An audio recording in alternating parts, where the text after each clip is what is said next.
સારા મિત્રો રાખવા દે, ભજન સ્વાધ્યાય. કોઈક વિરલ દીકરી બોલી શકે, કોઈક વિરલ દીકરો બોલી શકે. આપણે સત્સંગમાં આવ્યા છીએ, સારી વાતો સાંભળીએ છીએ, ગુણાતીત જ્ઞાનની એટલે સુરુચિ પ્રગટશે જ. અને આવા સત્સંગમાં આવ્યા પછી સુરુચિ ન પ્રગટે તો સમજી લેવાનો કે વ્યક્તિ 3 રીતે પાપ ને પુણ્યને ધોઈ નાખે છે. એક બુદ્ધિના ડોરથી અભાવ ગુણ, એ પુણ્ય ખોઈ નાખે. બીજું એક બરોબરિયાપણાની હવા, એનાથી પુણ્યને ખોઈ નાખે. અને ત્રીજું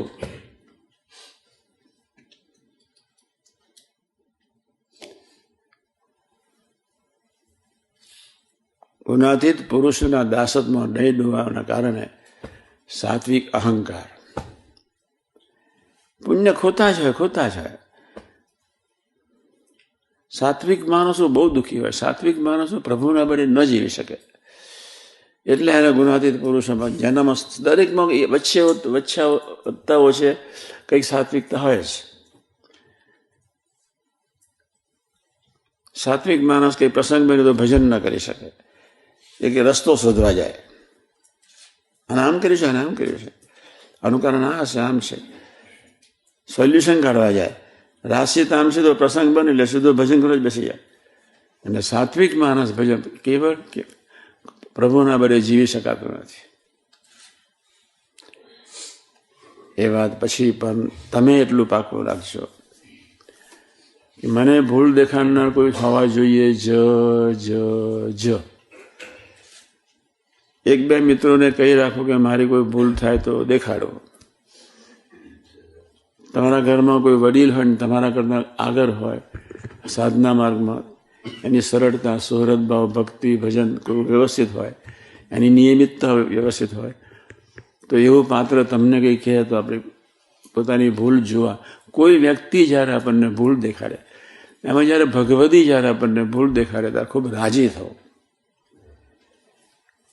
એટલે આ 2 ભાવના માટે તમારે સવારના પરમાં પૂજા કરવાની. એક, હુમાટો વ્યાપી જાય પોતાના દોસ્તનું દર્શન કરાવજો, હે મહારાજ. એક, અને બીજું, કોઈ ભૂલ દેખાડે ત્યારે મને ખોટું ના લાગે એવું બળ આપજો, મને આનંદ થાય. આ 2 વસ્તુ યુવાનીમાં મસ્ટ. જેને યુવાનીને 2-3 વર્ષમાં ક્રોસ કરી નાખવી હોય એના 2 શબ્દો પકડવા પડે. અને આ બંને માટે ભજન સ્વાધ્યાય મસ્ટ. આપણે તો કેટલા બધા પ્રસંગો પ્રસંગોમાં જ પડ્યા છે, વર્ષોથી સાંભળતા જ રહીએ છીએ. 95થી શરૂઆત થઈ પારસી પની તૈયાર માલ. પણ આપણી ભૂલ દેખાડના જોઈએ જ. અને પ્રાર્થના કરજો જ, નહીં તો તમે ભાવફેરમાં જશો જ. મા ઉપર ગરમ થઈ જશો, બહેન પર ગરમ થઈ જશો, ભાઈ પર ગરમ થઈ જશો, મંદિરમાં કોઈને બી આગળ મામા ઉપર ગરમ થઈ જશે, બીજા પર કોઈની પર ગરમ થઈ. તમને નહીં ગરમ થતું વિવેક રાખશો તો અંદર તો ખુશ છે જ. પણ પ્રાર્થના, આ 2 ધ્યેય રાખજો કે મને કોઈ ભૂલ દેખાડનાર. યુવાની જીતવી હોય ને વહેલું ક્રોસ થઈ જાય બોર્ડર. મમ્મી પાછળ તું શું મારી પાછળ પડી ગઈ છું એવું ના બોલાય. જોજે તને શું સમજણ પડે, જે કહેનાર તને શું સમજણ પડે. આ શબ્દો કોમન છે પટેલોનો, તું ન સમજો, એ પટેલોનો કોમન. પણ એ ડફોર છે એટલે સમજાઈ શકતો નથી. ખરેખર વ્યવસ્થિત સુહૃદને આત્મીયતાની વાતો સમજ્યો હોત તો વિવેકથી ધીમે ધીમે સમજાવે કે ચલો આ બી એક ભગવાનનું સ્વરૂપ છે, મારામાં બોલનાર પ્રભુ છે, મારે ધીમે ધીમે સમજાવવું જોઈએ. આ તમને 2-4 વર્ષનું લેસન આપું છું, ચિંતા નહીં કરતા. આ તો સીધું છે ને, આ તો સમજાયું છે. આપણે એક મિત્ર જોઈએ કે જે આપણને ટોકી વડે ધગી શકે, ભૂલ દેખાડી શકે, આગળ લે. આપણો જ્યારે પગાર વધી જાય તો કેટલો આનંદ થાય. સીધી નાની ગાડીમાંથી મર્સિડીઝ,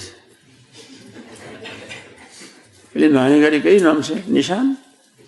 હા, નિશાનમાંથી સીધી મર્સિડીઝ, રોયલ્સ રોય, BMW, બધી જ. લોસ એન્જલસમાં બેઠો હતો, બીજી વખત 87 લોસ એન્જલસ ગયેલો.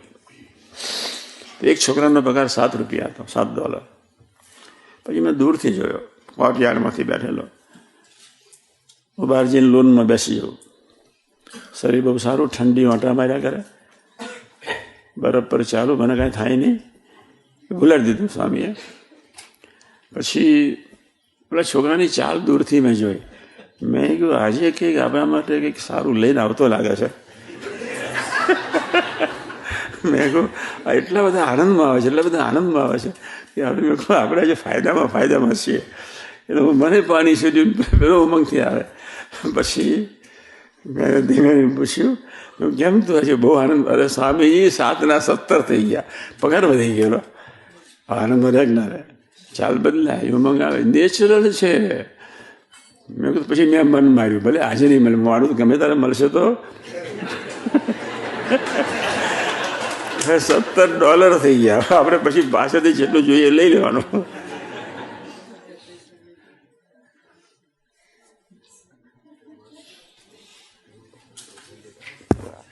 એકમાં 8 મિનિટ બાકી છે,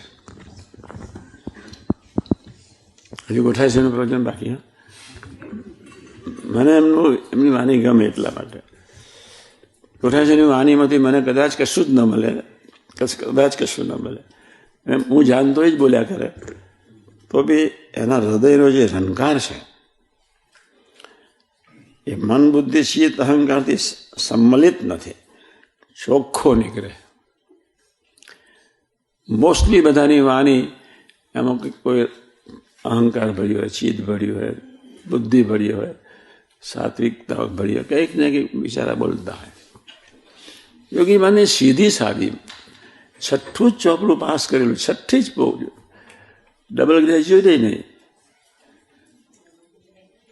કોઈ સાયન્ટિસ્ટ કશું જ નહીં, કોઈ પ્રભાવ જ નહીં, અને ખૂણામાં બેઠા હોય ને તો ઓળખાય નહીં. આ તો કાકાજીએ જે શરૂ કર્યું 52થી ભૂંગરું, આ સાધુ નથી, આ જોગી નથી, તમે માનો સેવા પુરુષ નથી, તમે તમારી એને સેવા કરી માના ભાવથી, આ જુદા છે. અક્ષરધામના તખ્ત પર બિરાજમાન જે પુરુષોત્તમ નારાયણ, એ અને આ જોગીમાં કોઈ ફેર નથી. અને એવું ભૂલકું જ્યાં કાકાજીએ શરૂ કર્યું ત્યાર તો મોડ 55 સુધી રાગે પડ્યું. 3 વર્ષ પછી બધા જોગી જ કે જોગી આમ, જોગી આમ, જોગી આમ કર. અમે સાંભળેલું જોગી આમ. એટલે ગોઠાય છે વાણી ગમે, અહંકાર વગરની, દાંભિકતા વગરની. એ તો સભામાં બેઠાને કહી દે કે આ સ્વામીએ વાત કરીને પણ કહેવાની રહી ગઈ, આ મારે મને પ્રસંગ યાદ આવ્યો ને પણ પછી ભૂલી ગયો. એમનું એટલું નેચરલ છે, મારે બી એટલું નેચરલ થવાની જરૂર છે. પણ આપણે 2 શબ્દ માટે પ્રાર્થના, એક હુંહાટો, બરોબર, એક, અને બીજું મને કોઈ ભૂલ દેખાડનાર મોકલજો, અથવા 2 મિત્રોને કહી રાખવાનું મારી ભૂલ દેખાડજો. માથાકૂટ જ નહીં, સાધના બહુ સહેલી થઈ જાય. આ 2 વાતને સમજ્યા. અમે ગયા ગોંડલમાં, એટલા બધા, એક આમ અથડાય, એક આમ બોલે, બીજી સૌ સવી દુનિયા મને તંદ્રામાં, તંદ્રા એ ઘોર નિંદ્રામાં માણસો જીવતા હતા બાપાના વખતમાં, સુસુપ્ત અવસ્થામાં. બોલે તો સુસુપ્ત અવસ્થામાં, એ કોની જોડે બોલે કંઈ ખ્યાલ જ નહીં. એક યોગી મહારાજ એટલા ભાવથી સ્વીકારે, હાશ સાક્ષાત શાસ્ત્રી મહારાજ બોલી રહ્યા છે. એનું હાસ્ય વિરમે નહીં, બસ એનો આનંદ જાય નહીં. એટલા મીઠાશથી એના ચરણને પગે લાગે. અમારી રાહ જોવાની શી જરૂર હતી, પણ 2:30 વાગે બેસી રહેલા. મેં કહ્યું કોઈ સેવક, કોઈ સાધુ એમને ઉઠાડીને નહીં લઈ ગયા હોય. મેં તો પૂછ્યું પછી બાલમુકુંદ સાંઈ 3:30 વાગે. મેં કહ્યું તમે તો સેવામાં છો. બાલમુકુંદ સાંઈ કહ્યું તમે તો સેવામાં, તો તમે ક્યાં ગયા 2:30 વાગે? તો કે સ્વામી કે લઘુ કરીને હું આરામ કરું છું. ત્યાં તો જાતે ચાલતા હતા, એટલે લઘુ કરીને આરામ કરતા મેં બધું ગોઠવી રાખ્યું હતું. પછી હું એ લઘુ કરવા ગયા, પછી હું મારી રૂમમાં જતો રહ્યો બાજુ શાસ્ત્રીમાં, અને સ્વામી આવીને બહાર બેઠા છે. એટલે મેં રાત્રે બાપાને સ્વામી કે નાસ્તો, અમે સ્વામીજી નાસ્તો કરી લઈશું કે નાસ્તો. મેં ધીમે ધીમે પૂછ્યું, સ્વામી આજે તમે વહેલા આરામમાં જજો, તમે બપોર આરામ નથી કે 2:30 વાગ્યા સુધી તમે 3 વાગ્યા સુધી તો શરબત પાયો. એટલું ધીમે રહીને પેલું વલ્લારીનું પાણી